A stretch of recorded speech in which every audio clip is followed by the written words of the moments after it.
Oh, choose. yes. Oh ho! There you go. Oh Oh,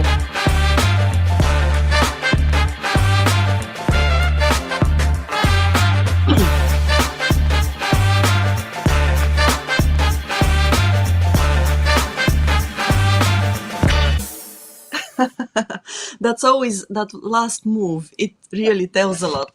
Okay, so thank you very much for joining us this morning, Timothy, again, this time from a different part of the Tokyo Bay. Good morning to everybody who is watching us on YouTube, also Facebook and LinkedIn, and to everybody who is in Clubhouse listening to us as well. We're here, it is October 6th and the 191st episode of Japanese Politics One-on-One with Timothy Langley and me as a host, Maya Matsuoka. So, Timothy, I'm not going to keep people waiting for a long time because obviously everybody's waiting. So I'll give you the screen immediately so that you can tell us what we're going to talk about today. And after that, continue with the body of this episode. Great. Thank you very much, Maya, and congratulations. 191 episodes consistent and consecutively every Sunday at 8:20 in the morning. And boy, it's just a pleasure to be bringing you what's going on in Japanese politics, the news and the events that's happened over the last week. The yen closed out this week on Friday at 148.72, quite a bit weaker than it closed out this time last week, which was about 142. So the election of Shigeru Ishiba as the new prime minister had two impacts. One was that the yen weakened considerably, and the stock market, the Tokyo stock market, fell 4.8% on Monday. So the announcements of his ascension as party president, and thus to become prime minister, which happened earlier this week. The stock market had closed by then, but it showed its reaction on Monday. So it came as very carefully watched news. So 4.8, it is repaired somewhat, but the jury is still out on this new prime minister, and I'm going to get into that a little bit better as we get into the beef and the bones of this. I'm reporting today from the port city of Hota, which is between where Costco is on the Chiba side and Tateyama, which is the point of the Boso Peninsula. So surrounded by a lot of wilderness. The cloud cover is, as you can see, just covering the tops of the mountains. I don't think there's going to be any rain today. It's going to be a nice day on Sunday. Yesterday was not so great, but we sailed up in the wind and the rain in any event. But let's get back to the new prime minister, what he's doing. He's 5 days into office, and he has he will be attending this time next week, ASEAN. And so he is going to be in the hot seat throughout this next week. So Saturday, Sunday, a bit of a reprieve. He made a policy speech on Friday. That means he stands at the podium, he speaks to the Diet, and of course all of the cameras are there. But that's it. He's not accosted with questions. So, there are catcalls, but he doesn't have to respond to questions. That happens on Monday, Tuesday, and Wednesday. There's a very tight period of time where he has to deal with the opposition party. He has to allocate them time to ask him questions.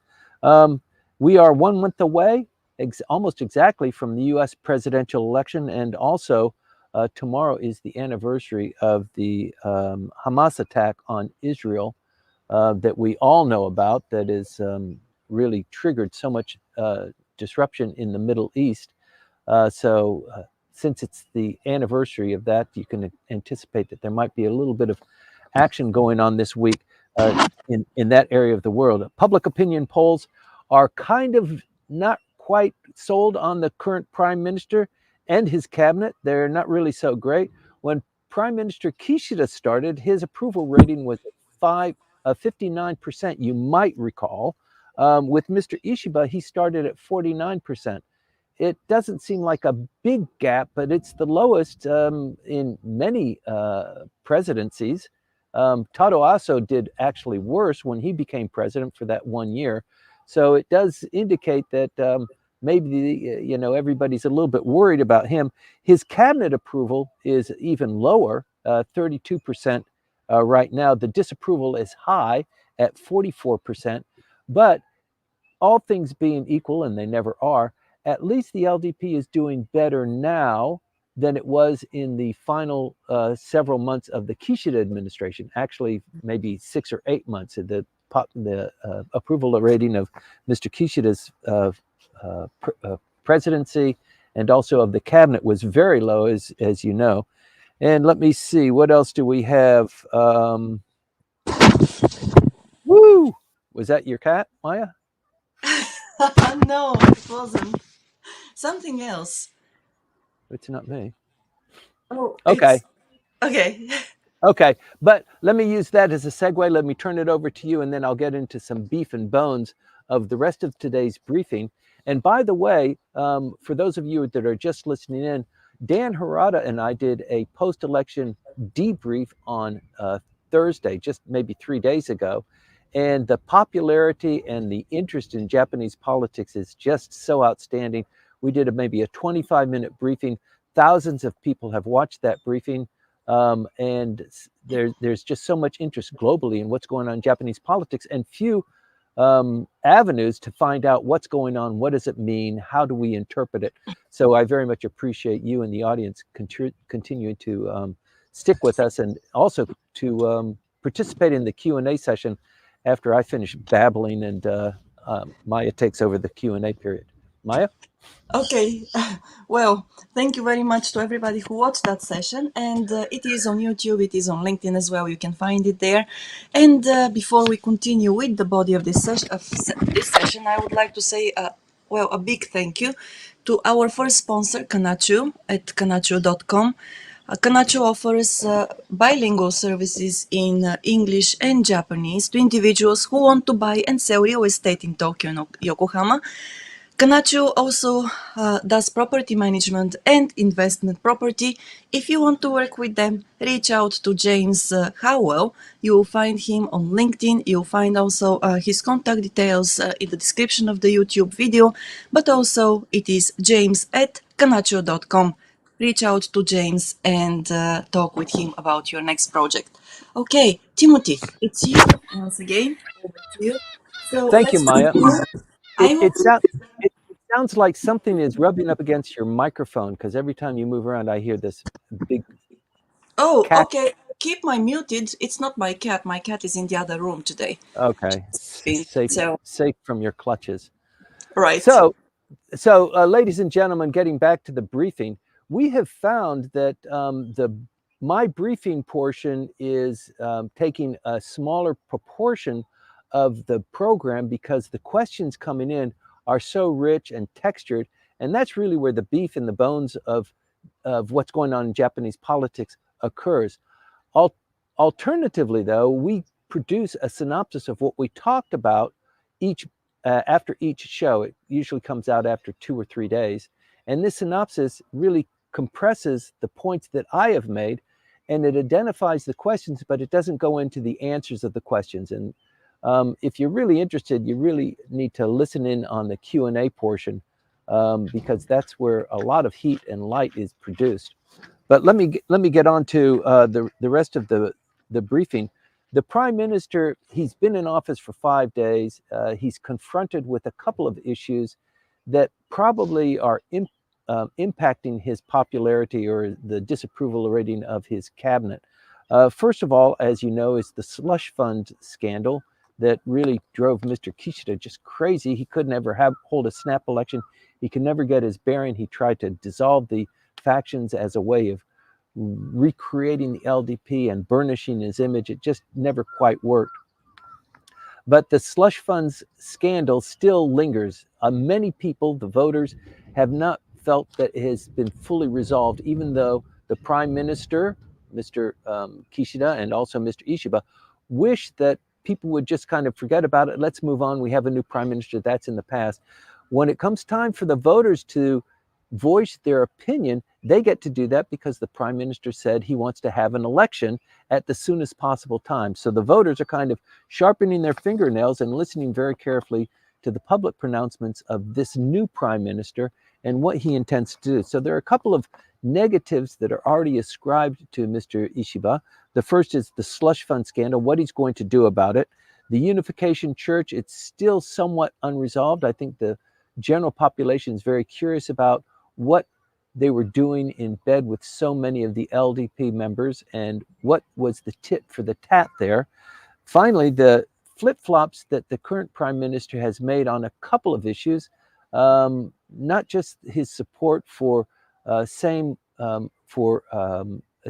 marriages or for spouses keeping their names even after marriages, but also what he's decided to do with the Asia NATO kind of concept, and also his decision to hold the election sooner rather than later. So as you'll remember, even on the campaign trail, he lambasted Mr. Koizumi, who said, if I become prime minister, I'm going to hold an election at the soonest possible time. And Mr. Ishiba said, well, that's just because you're so young and inexperienced. You don't want to be questioned. Me, the seasoned politician that I am, I want to have a long period where we can have questions, we can have debate. We won't have a snap election. We'll really chew on the issues. And then maybe at some point in time, when the timing is right, we'll have an election. That's what he said throughout the campaign period. And as soon as he becomes president of the LDP, even before he became prime minister, he said, I'm going to have the snap election, this general election, at the soonest possible time. It is almost physically impossible to have it sooner than the date that he has chosen. So this little flip-flop and a couple of other things that he's done make people wonder what kind of prime minister he's going to be. The LDP, as you know, has a 25-person advantage. It has 50% plus a little bit of an advantage there. It's in a coalition with the Komeito, and that increases its advantage to about 57. Is that right? 57. So the Komeito brings another 27 into that group. And as a consequence of that, it's not quite a supermajority, but it is a majority. And Komeito always gets a cabinet position as a consequence of coming in. So there is a reward for maybe swallowing a little bit. You're the clean government party. You're the party for the oppressed and for the single parent families and for the people who really are having difficulty. That's your base to be in bed with the LDP. It makes re-election a little bit difficult sometimes, but at least you get that cabinet position, which is a pretty big deal. When we talk about what else the prime minister has to confront, he's decided that there's going to be an election. So that pits him clearly against the LDP against the opposition parties. The opposition parties, as you know, the main constitutional Democratic Party had their leadership meeting and elected a new leader 2 weeks ago, Mr. Noda, former prime minister. You remember I told you that the approval rating for the prime ministers was lowest with Mr. Taro Aso, and number 2 is Mr. Ishiba in starting, their opinion polls starting.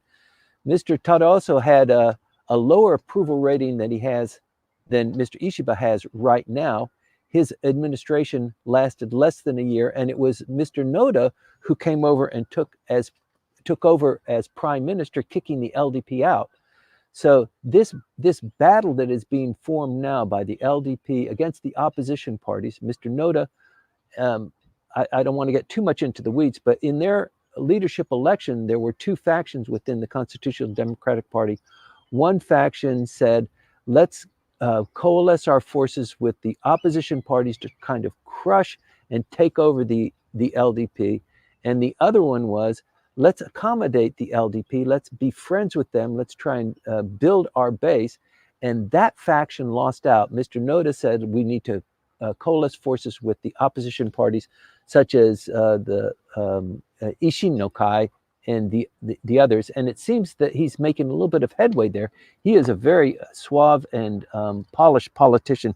He's going to give this current prime minister a run for the money. And we're going to see that Monday, Tuesday, and Wednesday. So Monday, the prime minister gets to make a statement. He will make a statement in the Diet. He will get some questions, but there's no retort back and forth. You get a question or a comment towards the prime minister, but that's it. On Tuesday, there is a tit and a tat back and forth. And then on Wednesday, the prime minister has a final opportunity, and then he will close down the House, and he'll say, I'm dissolving the House. There will be an election starting in 5 days. So that's somewhat of the calendar of events. But this last week has been so active, and I want to walk you through it. Today's Sunday. Everything happened. It was, he became the titular head of the LDP on Friday, 9 days ago. We had our briefing 1 week ago, and then on Monday, he was announced as to be the prime minister. So on Monday, he wasn't prime minister yet, but that's when he made his claim, I'm going to call for an election on the 27th. It really raised hair on the back of people's necks, especially the opposition, because they said, that's constitutionally mandated only for the prime minister. So who the hell do you think you are? You are the named head of the LDP, but you're not the prime minister. Mr. Kishida's prime minister until tomorrow. So some people took great umbrage at that. But then on Tuesday, they opened the Diet. The emperor came over. He opened the Diet session.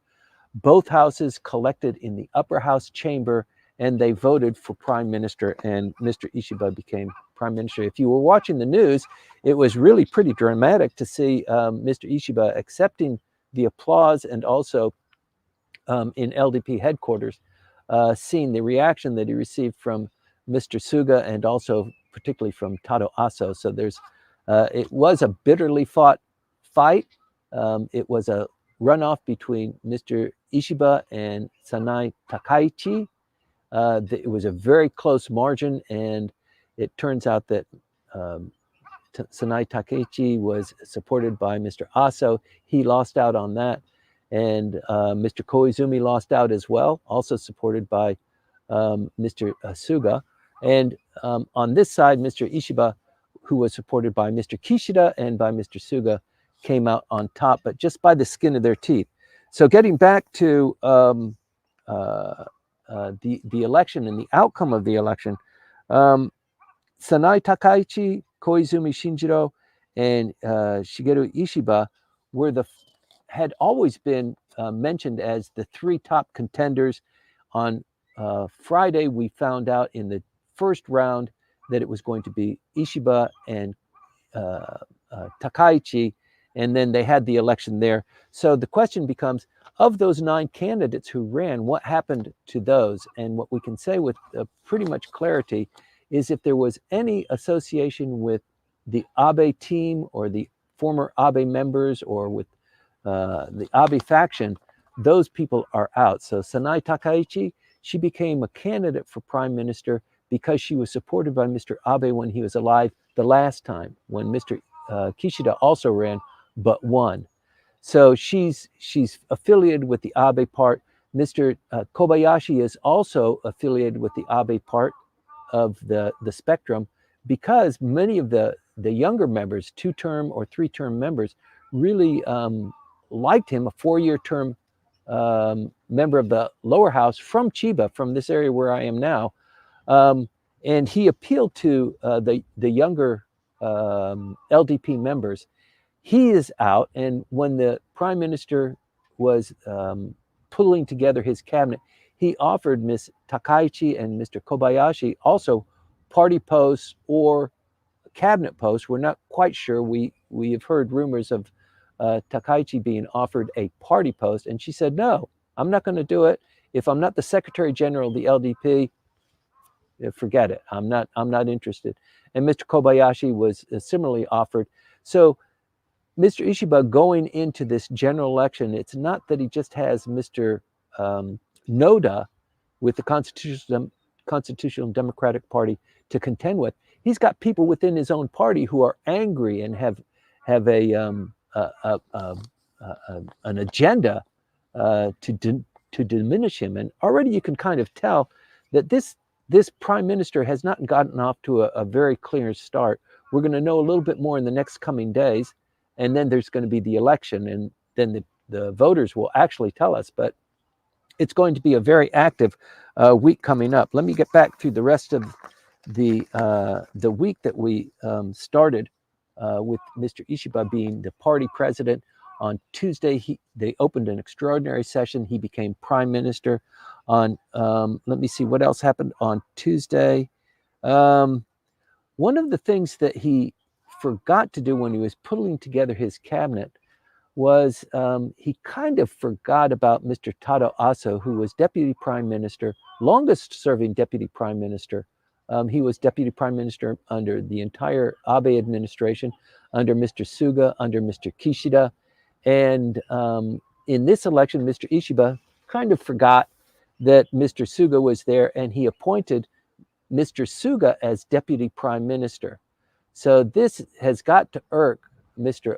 Aso, and he made his feelings known in a couple of very dramatic ways. But Mr. Ishiba then put him back on. This is happening within the span of 24 hours as a supreme advisor to the prime minister. So it gives him something, but it's not really a constitutionally mandated. It's not even a party post that is authorized or acknowledged within the LDP. But what can he do? He had already kind of let the goat out, and now he's got to do something with Mr. Taro Aso to keep things calm. But you can tell that there's a bit of a seething rage there. I mentioned Takaichi and Kobayashi Takayuki also kind of refusing to be involved in that. The other issue that is confronting him that is becoming a little bit more apparent, it became apparent on Tuesday and Wednesday, is what is the prime minister's plan? He's decided to call the election at the shortest possible time. So of the LDP members who were tainted by this slush fund scandal, and as we know, the majority of those are LDP members, Mr. Abe faction members, and the Abe faction consists of about 28% of all LDP members. And a little bit more than 50% of the Abe faction were implicated in receiving funds. It was a policy within the faction to generate funds and then to distribute it and not to report it. So quite a few, I mean, the temptation there is pretty high. So quite a few of the Abe faction members, other factions heard about this. They thought this was a good idea. They did the same thing and they got punished as a result. But the biggest violators were the Abe faction. So they're completely out of this administration. But people are curious. So, Mr. Prime Minister, what is your intention? You want to clean the slate. You want to distance yourself from what happened in the slush fund scandal. Mr. Kishida never cleaned that up. He reprimanded a couple of people. He made them give up their party posts for the really, truly violators. There were probably 3 of them. They had to give up their party posts, and they had to refrain from participating in LDP politics for a certain period of time. But they weren't kicked out of the LDP, and they have an opportunity to repair their images. And this is with them receiving, 300, 400,000, the equivalent of in U.S. dollars, maybe sanzen ma en, without paying taxes, without reporting it, just put it in their pocket. So these are politicians. You shouldn't be doing that, and politicians should be held to a higher standard. So the question, Mr. Ishiba, is we've got an election coming up. Is the LDP going to support and endorse those candidates in their elections? And for many of these politicians, they win by the skin of their teeth. It's like the Kamala Harris and Donald Trump election now. It's 48 to 51. It's 48 to 48. It's very, very narrow, even though your political leanings might be far to one end or the other. The general population, the margins are razor thin. So having the LDP endorse you is a very big deal, and not being endorsed by them, that means when they have the campaign posters and they say, I'm running for re-election, thank you for electing me for the last 5 times or the last 6 times, and it has the picture of Mr. Ishiba behind him. He's endorsed by, the LDP and by the current prime minister. So I'm a good gamble. Vote for me and good things will happen in our election district. They can't do that. It'll just be a picture of their face, just like any other person or an independent. They come across as being an independent. And the trick here is the opposition parties smell blood in the water, and they will join forces to defeat these tainted politicians. So with the LDP, with the 25-person margin, they could, many analysts have said they are distinctly going to lose at least 25 people in this new election. And what is Kometo's role there? And will Komeito continue to support the LDP? They have a new leader too, but they're supplying 27 members into the coalition. Will they increase in size? Will they get more members within their fold? And will the LDP be able to maintain that majority? It needs the majority in order to distribute all of the cabinet posts and all of the tough committee posts. So Wednesday, the sharp slide for the yen occurred. It was going a little bit strong, and then the prime minister said he doesn't want the Bank of Japan to raise interest rates this year. It's a little bit out of politics for the prime minister to say something. And in the past, especially towards the close of the year, most analysts had anticipated the Bank of Japan raising interest rates before the end of the year. So there's a bit of an anticipation there. So for him to come in and say something like that, the yen took a big hit. So we'll see what happens going forward. And Friday, just 2 days ago, his inaugural speech to both houses of the cabinet. Now we have the weekend here. He's watching this briefing, getting prepared for Monday, Tuesday, and Wednesday. On Wednesday, he leaves for Laos. He'll be attending the ASEAN on Thursday and Friday, coming back on Saturday, Sunday. He's got 1 day Monday, and then the election starts on Tuesday the 15th for a 12-day election campaign. So that's a pretty dynamic week that we've got ahead of us, and very impactful. Our briefing next week, please don't miss that, because that's going to be pretty important. Let's see what we've got going forward. In other news, you remember we talked about the Maritime Self-Defense Forces destroyer, actually a battleship that passed through Taiwan waters to join up with other naval vessels for an exercise. It was the first time for the Japan Navy to pass through this area of the Straits, and it wasn't just a regular ship, it was actually a battleship. It's called the Sanami, the destroyer Sanami.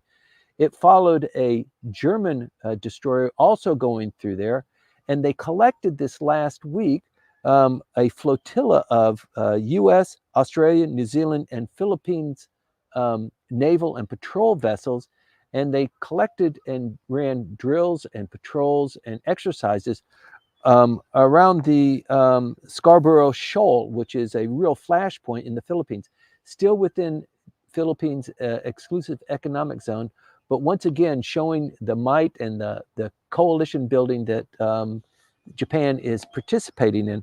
This is pretty interesting. This follows, you remember, the Chinese going through a flotilla of maybe 40 vessels headed by an aircraft carrier that sailed between two of Okinawa's islands. It wasn't a breach of maritime law, but it is very provocative. It's the first time for that sort of thing to happen. A major flotilla floating through there. And then we had this ballistic missile test by China last week, where it told everybody who was potentially impacted by the overfly that they had launched this missile. Please don't be alarmed. It doesn't have a nuclear warhead on it. It's going to land in the Pacific. But they did fail to mention Japan in that notification. So it is somewhat curious. Moving forward, the Canadian Coast Guard paid its first visit, a home port to call to Yokohama. And so it looks like the coalescing of forces, not just with military assets, but also Coast Guard vessels, is starting to really take hold now. the Japanese have already contributed heavily to the Philippines Coast Guard and donated vessels to them. But this is the Canadians coming in with their Coast Guard vessel. It's an 85-meter icebreaker. The Sir Wilfrid Laurier paid a port call here. It's the first time for that to happen. So once again, we can see this growth, this integration, this lattice work of like-minded countries coming together to kind of build this kind of defensive network, and basically telling China, don't even think about it. If you move kinetically on Taiwan, everybody here is joined, and we have the assets in place. So this continues to go on. The Chinese have their exercises, military exercises. They tail and they mirror what's going on with, for example, this joint flotilla of American, New Zealand, Australian, Philippines, Japan forces. And, that's when mistakes can be made. So it's a very volatile, very active region. It's a place that we will continue to watch and report on as much as we can. You might remember that the former Abe faction treasurer was arrested and pretty much blamed for skimming all this money, 670 million yen over a 6-year period.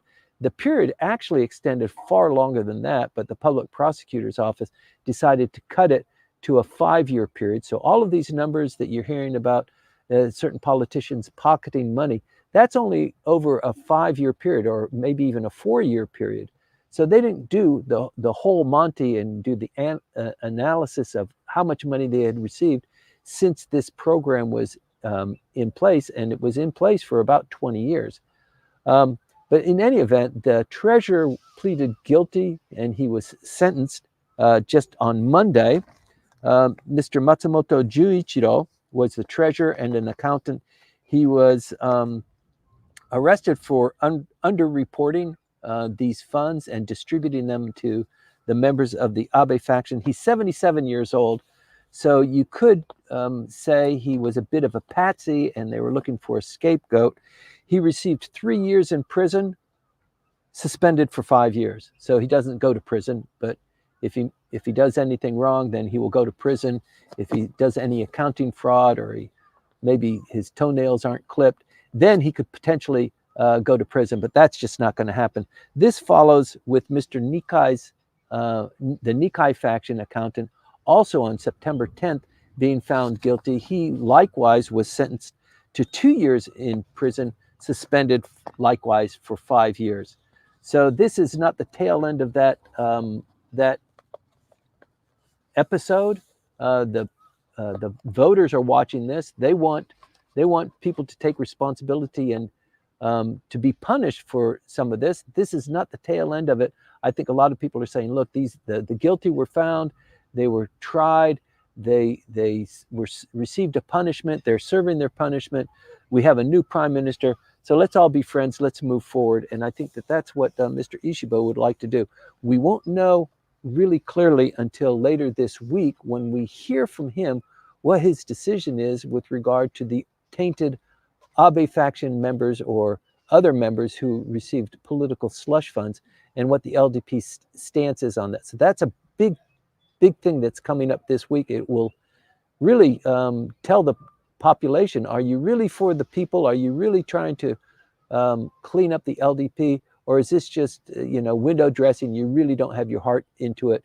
You're just worried that this 25-person margin, you're going to lose it. And so even somebody who might have received money, you're going to endorse them because that holding those seats is so much more important to you than actually doing what you said you were going to do. Let's see what transpires over this week. Next week will be a great briefing as well. Maya, back to you.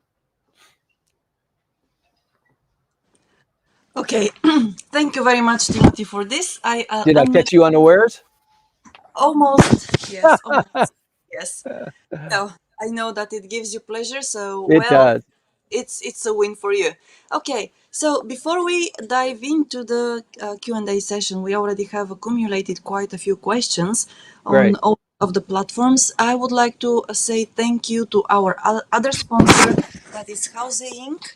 So Houze Inc. and also Hana Urushisawa Howell. So they also offer bilingual services in Japanese and in English for people who are thinking about projects of custom home design, construction, and renovations, also commercial property construction. To contact Hannah, please check out the description of the YouTube video, or just reach out to her on LinkedIn and connect with her, talk with her in either language. She will be there for you and she will help you with your project. Houze Inc. is there.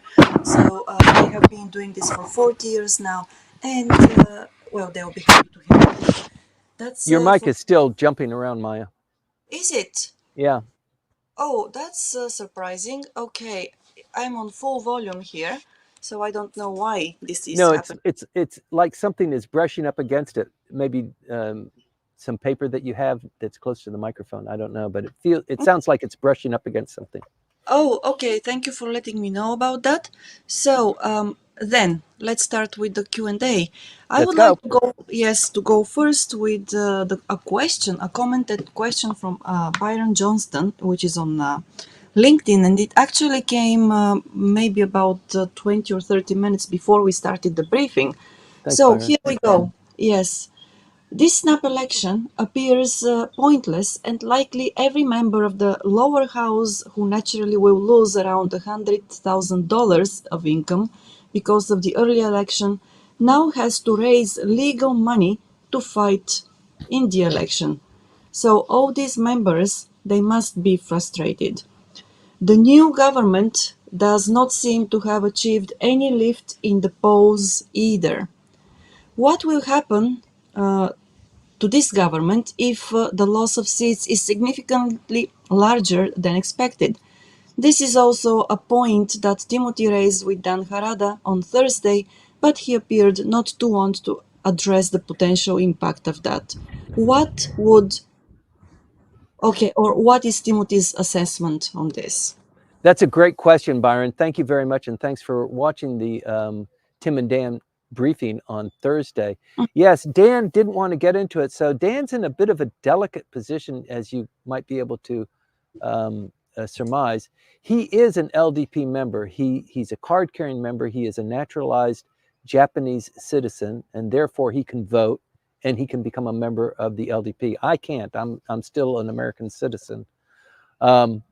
So all of the people that are in the LDP, he knows all of them at the personal level, and he really is reluctant to say something that could be misinterpreted or actually negative in nature.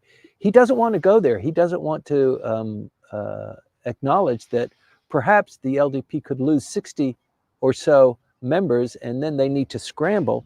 And so just to address your point, if the LDP fell below 50%, and even in a coalition with Komeito, that number was below 50%, they would be in deep trouble. They would probably invite maybe the Democratic People's Party to join, but they're very small, maybe 8 or 10 members. Ishin has a few more, maybe 48 or so, 49. And the Constitutional Democratic Party has 99 members.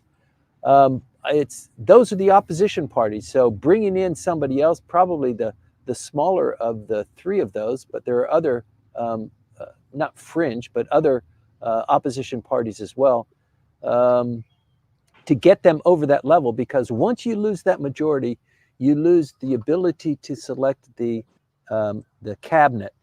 And if you want long-term survivability, you need cabinet posts, because that's where you can generate benefits for your constituents. You'll remain in your party position or in your political position for a longer period of time.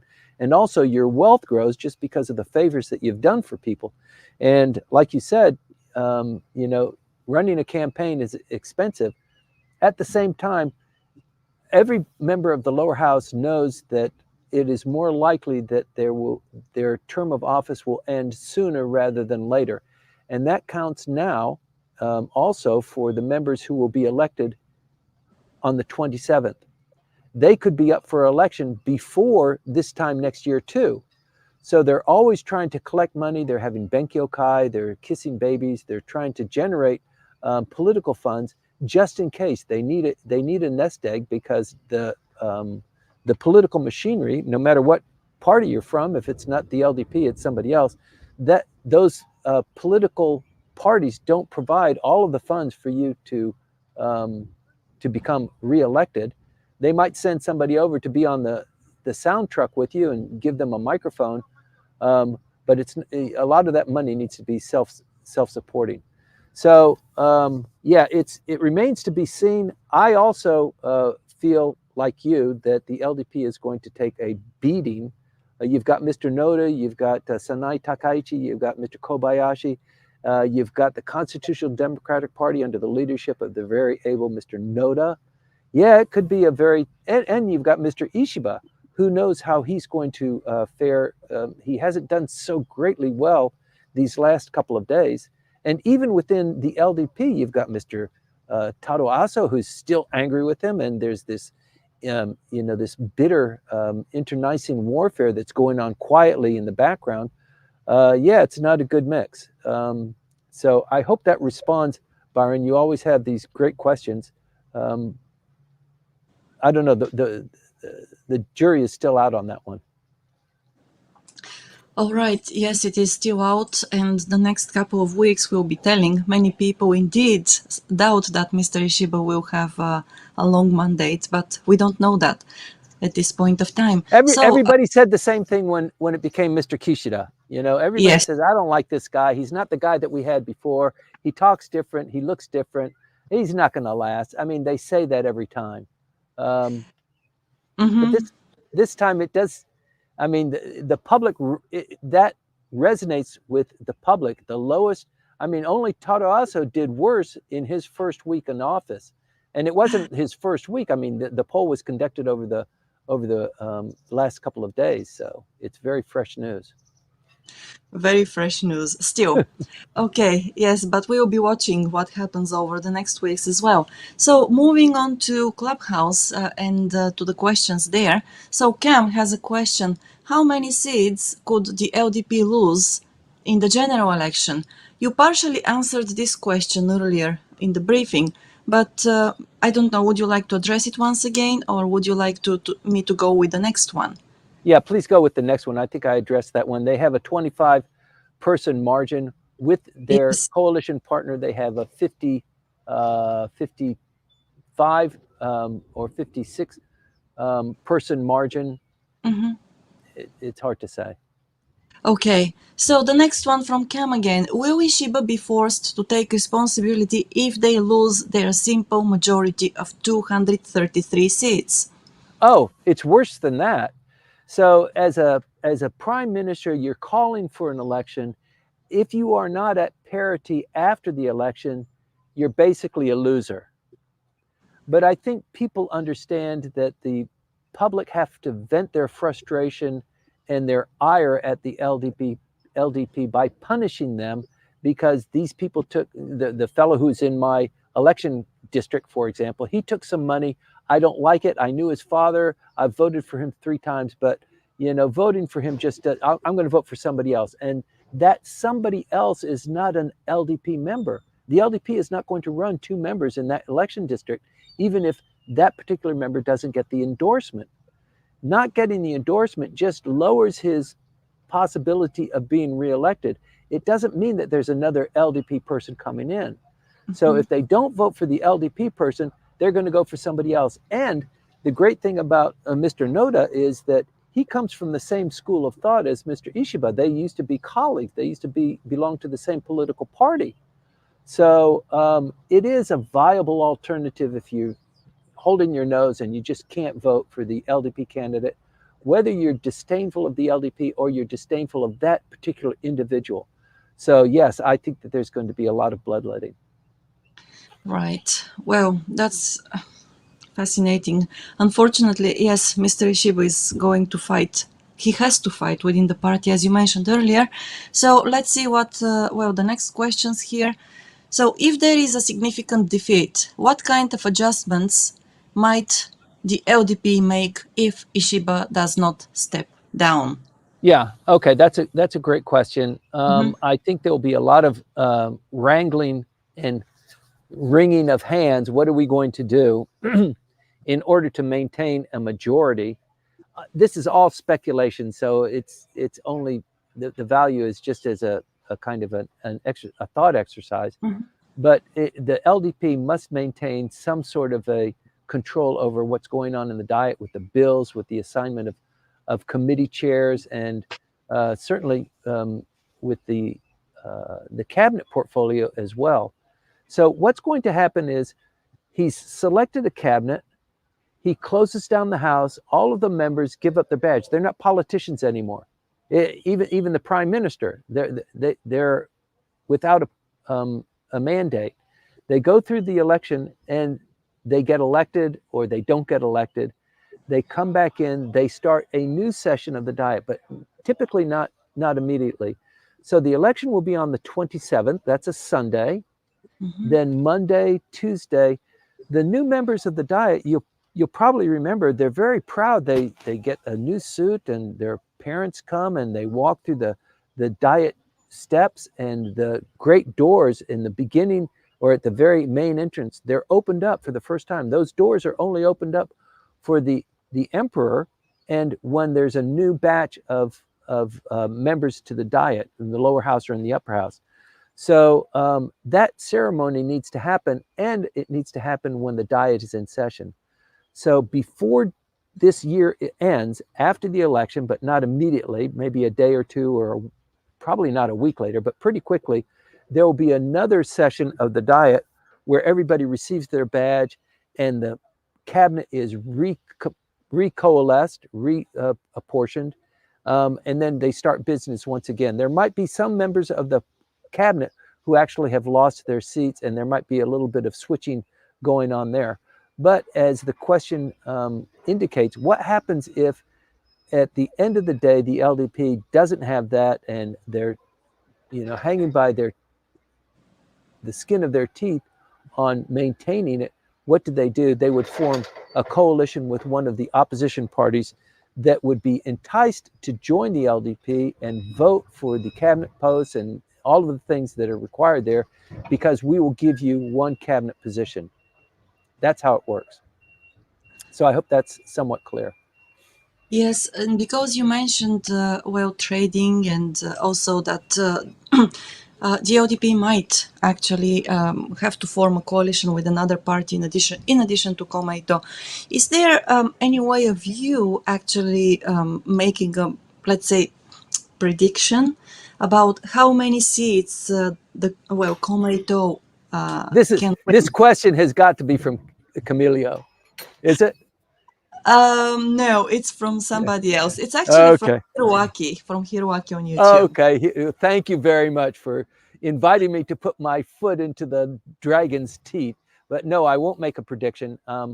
Although I'm not an LDP card-carrying member, I do have lots of friends and colleagues in the parliament, and I don't want to make a prediction like that.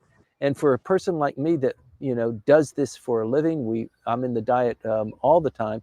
I don't want to diminish or alienate myself or my connections with any of the people that I have, and that's always been formed in my particular case on the LDP, but also predominantly on the Abe faction, because the individual who hired me out of law school, out of Japanese law school, was an Abe faction member, a prominent member of the Abe faction, went on to become foreign minister. So I know many people within the Abe faction, and it pains me that they're going through this ordeal. But also, it's pretty dastardly that they took all this money and hid it, and now they've got to pay the price. But no, I don't want to make a prediction.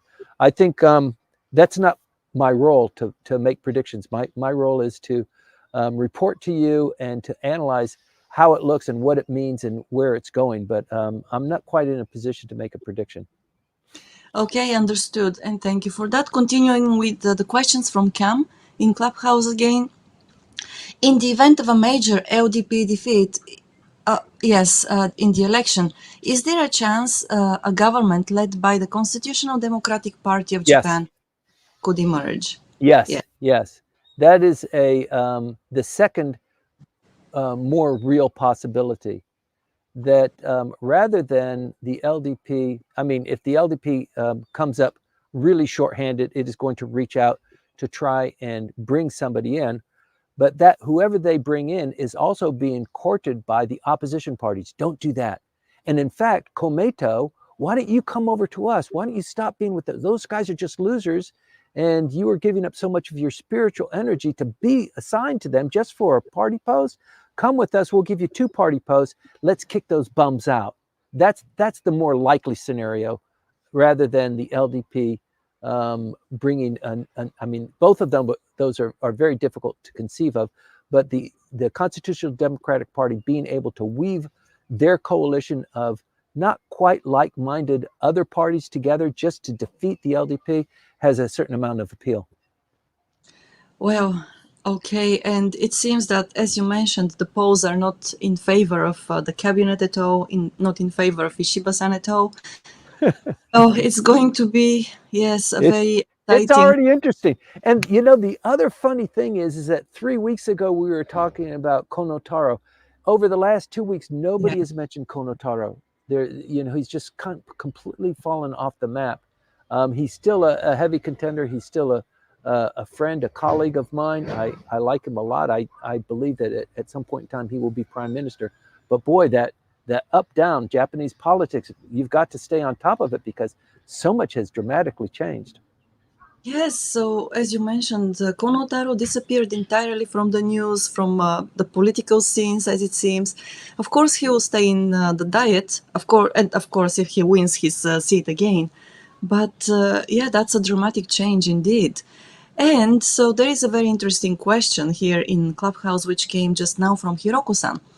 Do you think that the anti-Ishiba group might have foreseen this and let Ishiba win so Yeah, that his administration would be short-lived? that is a great question and a great observation. So sometimes when the balance of nature doesn't really accommodate what you want to do and you force an issue, whether it's a personal relationship or a business deal or something like that, it already has the kernels of failure embedded in it. And it's more likely to survive or be defeated based on other things that happen as a consequence of that. So it's like nature doesn't want that equilibrium to exist, and I do sense that this was a forced judgment. Sanai Takaichi probably could have easily become prime minister. She would have been a good prime minister, but Mr.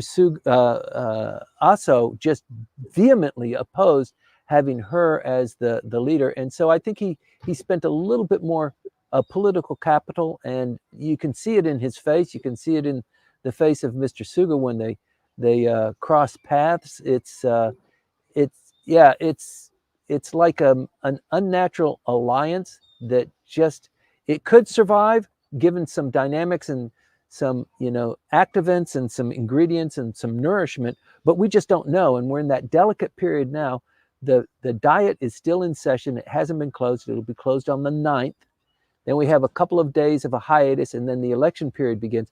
So lots of things can change. News will be coming out of the woodworks about this person's scandal or what this person said or all sorts of things like that. So it's going to be very, very active. And whether equilibrium is finally met because there is a bloodletting and there is a realignment, that's why this program is so popular. That's why more than 2,000 people watched this Dan and Tim video on Thursday. There's just an incredible amount of interest, and this being the geopolitical hotspot that it is, and what's going on with Taiwan and the Philippines and the Canadian Coast Guard joining the fray, it's a lot of activity to be here. Right. It is indeed. But also, so we've got other questions. I'll continue with them. Cam, please forgive me for just saving your next question for a little bit later. I'll move to YouTube now. And Joe has two questions there. So he writes, just okay, give me a second. I'd be grateful to get your take on how much it really matters that Ishiba has support from rank and file, the rank and file members of the LDP. So is it important for Ishiba? Is it Yes. not? No, it's critically important, and the rank and the file, that's because that's who's voting. It's not now who's going to become the party president and thereby the prime minister. We've shifted now, and we're going into an election. That's where individual people, not just card-carrying members of the LDP, but everybody. And so the LDP members who think, I like Ishiba, I trust him, I wasn't so sure about Mr. Kishida, but Mhm. I was never called upon to make a decision. There was no election. But now there's an election, and I like Mr. Ishiba. I think he will take us forward. And then they talk about it, and whatever your collection is, or what your job is, or who you work for, if you're a dedicated LDP member, you're encouraged to talk to other people who might be sitting on the fence, or maybe they're even in the opposition, to Mhm. talk it up, to talk about Japanese politics. Japanese love to talk about Japanese politics, so they love to throw stones and sling mud and talk about their politicians just like everybody else does. So having this army of people supporting you is critically important. And Mr. Ishiba, he said, let's have a discussion, let's roundly debate this thing, and then he changed his mind. There's meaning there. I think he was wagging his finger at Mr. Koizumi, saying, you're a little bit afraid, aren't you? That's why you don't want to open it up to debate and give the public an opportunity to examine what your policies are. And then he switches. So that does indicate, maybe, the pot calling the kettle black is, uh, you know, kind of attributed to you. You're trying to hide something Mhm. too and get this thing over as quickly as possible. Many analysts have said for a long time, for more than a year, when the LDP has an election, it's going to lose seats. And the critical thing is call for the election when there's a little bit of wind in your sail. Mr. Kishida never had that. He kept waiting for it. He went to Camp David. He thought maybe the wind's going to come now. It just didn't. And now with Mr. Ishiba, I'm going to become prime minister. It's a new prime minister, and I have a honeymoon period. That honeymoon period never showed up.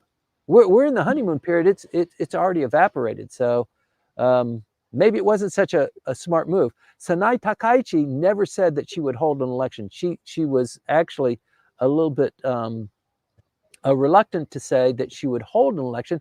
Maybe let's let it run for the full term of the office of the lower house, and let's just continue to run diet affairs as normal. That was her position. Mr. Koizumi, of course, said at the earliest possible time, and Mr. Ishiba said, let's talk about it, let's discuss it, let's everybody have a chance. So uh, lots of tea leaf reading. Lots of tea leaves reading. I mean, I remember an anecdote about Mr. Ishiba in Kasumigaseki. People there, they said about him that before he needs an important person, he says, I need to read a book or two before I do that. I go to meet that person. So maybe there is some truth to what you just said, about him waiting and, Yeah. testing. It's not exactly testing the waters, just waiting to see what happens. Okay, so thank you for that. But then, so I'll continue with the second question from Joe, and it is about okay, just a moment. Is the bully pulpit really a factor in Japanese electoral politics? Will it really help him, Mr. Ishiba? Will it help Mr. Ishiba overcome his unpopularity with other LDP lawmakers? Yes, that's a great question, and it does matter. You can verify that when you go to the station during the election campaign period, and they have these election trucks, and then they have people that are standing up with, a bundle of microphones stuffed into their face. It makes a difference. People want to hear. They want to hear what your policy is. They want to hear you say something funny. For Japanese politics and election campaigning is very different than it is in the United States. There's a festival air about it. So these guys are entertaining you, but they're also revealing something about their personality. Sometimes they're a little bit crass, and they say something that appeals just to that audience. But yes, the bully pulpit carries a lot of weight, probably more weight than it does in the United States, just because of the pyramidal higher structure of Japanese society. You know, the top person says stuff, and we generally defer to people who are older or that have a position of power. And standing on top of a campaign truck with a bunch of microphones, that is a projection of power. So it does make you stop and listen and consider what it is that they said. And that applies everywhere, even with the prime minister in his policy speech on Friday. You know, people are listening to that. There were a couple of cat calls, but there was a couple of points that he hit off that responded well with the assembled members of both houses. So yes, the bully pulpit does carry lots of weight. I hope that's responsive, Joe. Well, I hope so too. And well, moving back to Clubhouse now, Cam, it's again one of your questions. So to Timothy, do you Yes, think I'm preparing that... to put my foot into the mouth of this beast. Go ahead. Okay. Yes. Or to get on the grill, right? So, do you think that the U.S. Japan Security Treaty will be revised? That's a great question. You know, the reason, ladies and gentlemen, why Cam is asking this question is because Mr. Ishiba holds himself out as a bit of a defense expert, and he's elected, or he's appointed Mr. Gunn as his defense secretary, also a very astute defense expert, long time. I've known him for many years. He was a member of the parliament when I was a Diet secretary 30 years ago. So I think we've talked on this show many times about the emerging defense military industrial industry that is being kind of generated. It's being suggested. I think it's not being really promoted much because it would scare the Japanese population. But the economy being as it is, the Japanese government is looking for the new industry. How can we generate money? How can we establish world prominence in some industry? So they thought it might be chips and condensers, and they have Rapidus, and then they have TSMC. But maybe that's not it. Maybe it's AI. So let's focus on AI. They've put a lot of energy there. But it also might be the defense industry. Let's embed Japanese technology into these armaments. But wait a minute. There's the Constitution that says we can't export offensive weapons. Okay, well, let's deal with that later, but let's try and get the economy back on track.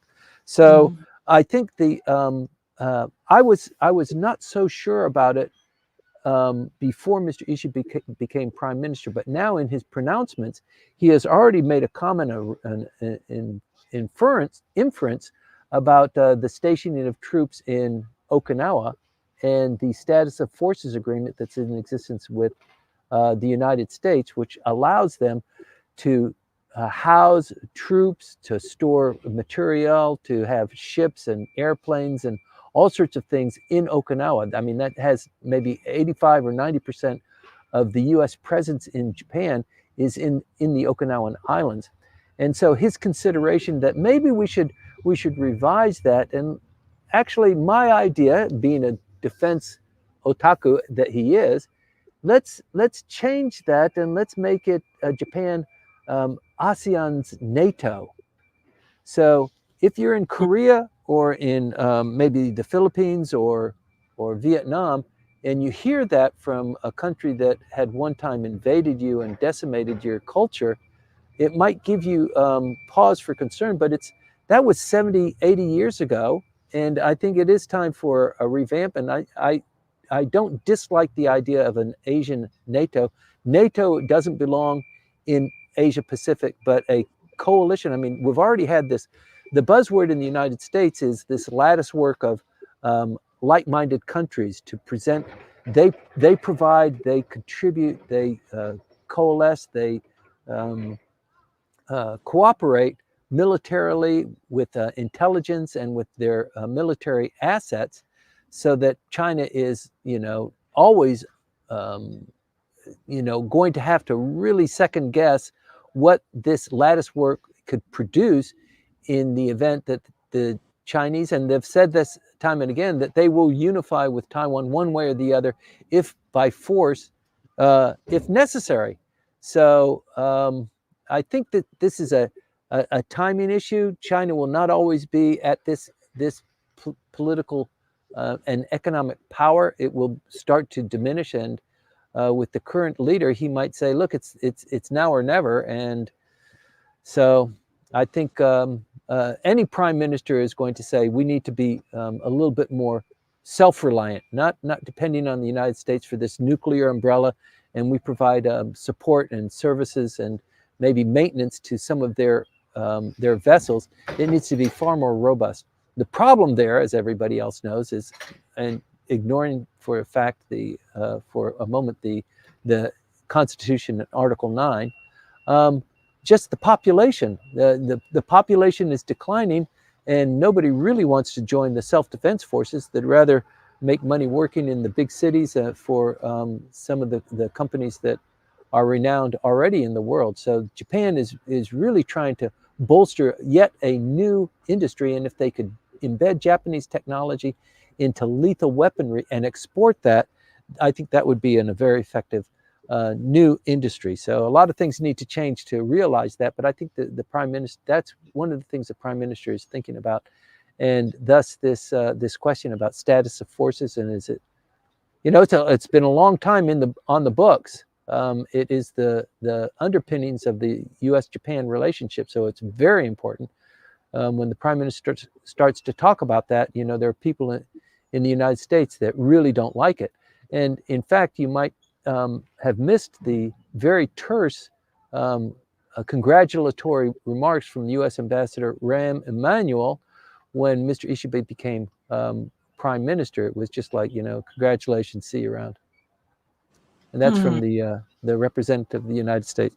He might have sent him flowers and chocolates. I don't know, but that initial report came out, and you could kind of read that maybe the United States is not that favored with Mr. Ishiba. They'd prefer to keep status of forces and keep on pace with the Camp David Accord that Mr. Kishida and Joe Biden signed almost exactly a year ago. Yes, that's an interesting dynamic there because, of course, a lot of the neighbors of, not a lot of the neighbors, but some of the neighbors of Japan here in this area, they are quite apprehensive of the U.S. presence and how Japan is talking about the change of the constitution in Article 9. So maybe there will be some opposition, I mean, diplomatic opposition to, what is to come. Or maybe there will be support, who knows really. It's also another thing to watch out for and to follow. Also, don't you think that there will be actually quite a strong opposition among the general population of Japan, to the idea of Japan producing lethal weapons? Yeah. Yes, because that invites being a target in the event of some sort of kinetic action. Yeah, and But a lot. you can't forget, in less than a month, there will be a new president of the United States, and if it's Donald Trump, it could be pay your fair share. We're not going, we're not going to provide that nuclear umbrella. I mean, you pay us to do that.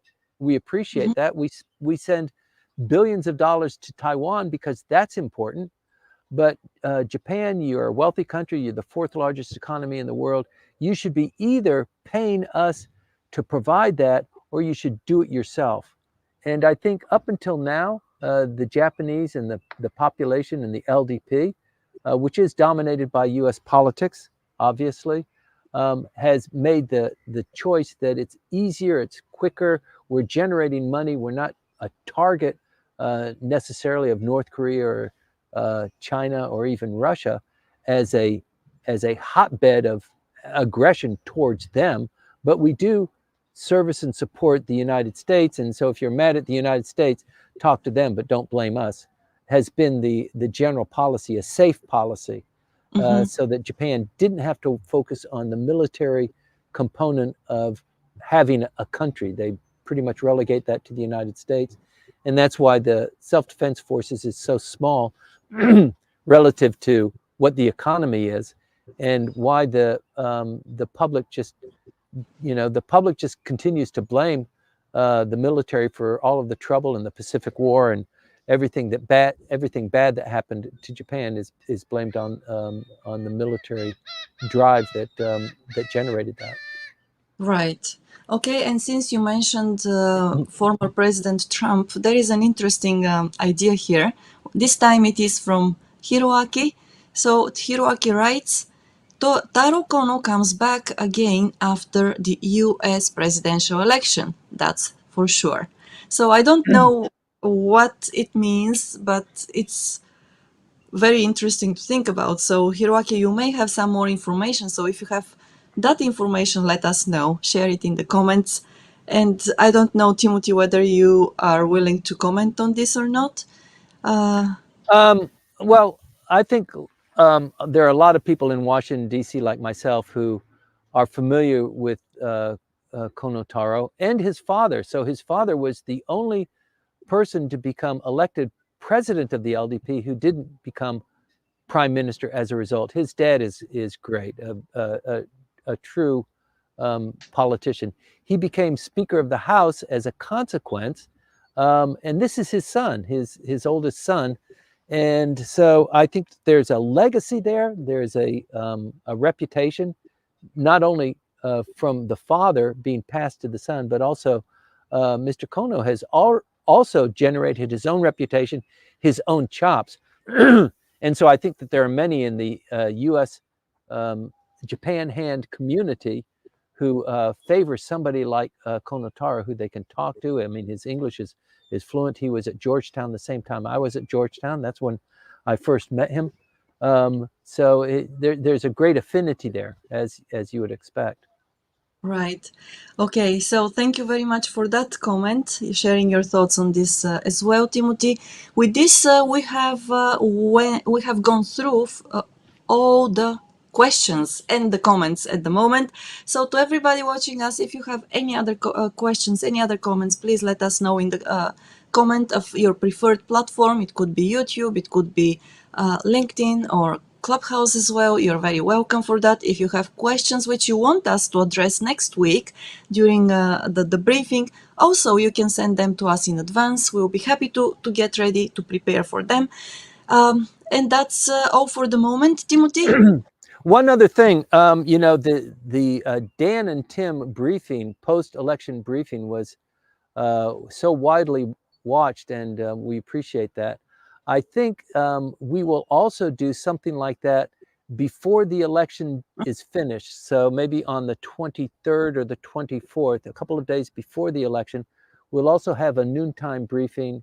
And then maybe a week later, after the election, another special edition, maybe 25-minute briefing over lunch, Tokyo time, to talk about what the election meant, who's on first base, who's on second base, and what you can anticipate. And I think the audience generally appreciates that. It's a different kind of briefing than what you get on Sunday mornings, but I think the Tim and Dan combination is really a good one, and we have graphs and charts to kind of explain to people what's actually going on in the background. So thanks for that support. And if you like that idea, please, continue to hit like and tell us, either me directly or Maya, that's a great idea, and I look forward to it. Yes, and also share if you find any insights in these briefings. Please feel free to share them with your friends, colleagues, acquaintances as well that might benefit from them. Also, please remember that Timothy Langley is doing these political briefings, because this is one part of what he does. He works, of course, in politics. He does, he gets these insights, but his main job, his main work is more in government relations and public policy and public affairs as well. So it's funny that you mentioned that. So I yes. run into people all the time, Maya, and they say, "Oh, I see you. Are you a journalist, or are you like a professor? What do you do for a living?" And they don't know. So I don't mean to toot my own horn, but we do this briefing because this is something that I'm well seeped in, and it's not. I apologize. It's not really professional. I don't have a studio. I don't have graphs and charts. It's Maya and I getting together every week to fill you in on what's going on in Japanese politics. The only channel in the world that does that. And so we really appreciate you, the audience, tuning in. But also for a living, people, pay my company for, industry reports, for political analysis, for helping them out of problems. I was Apple Computer's general counsel. I was the general counsel for General Motors and here in Asia. So issues come up through the corporations that, will put your hair on fire. Those are the kinds of things that I've been dealing with. And so talking about Japanese politics, it's just kind of rolling off, the duck's wings, water rolling off the duck's back. But there are other things people generally come to us for, difficult, thorny issues that they're confronting. So if you've got somebody like that, or if you are like that, please consider giving us a call or writing an email to examine that. That's something that we like to believe we excel at. Thanks, Right. Maya. Well, thank you, Timothy, for spending every Sunday morning on these sessions, doing them and letting everybody know what is going on in Japan, Japanese politics, the economy as well. And Hiroku-san, you said I watched it too. The PowerPoint file will it be available?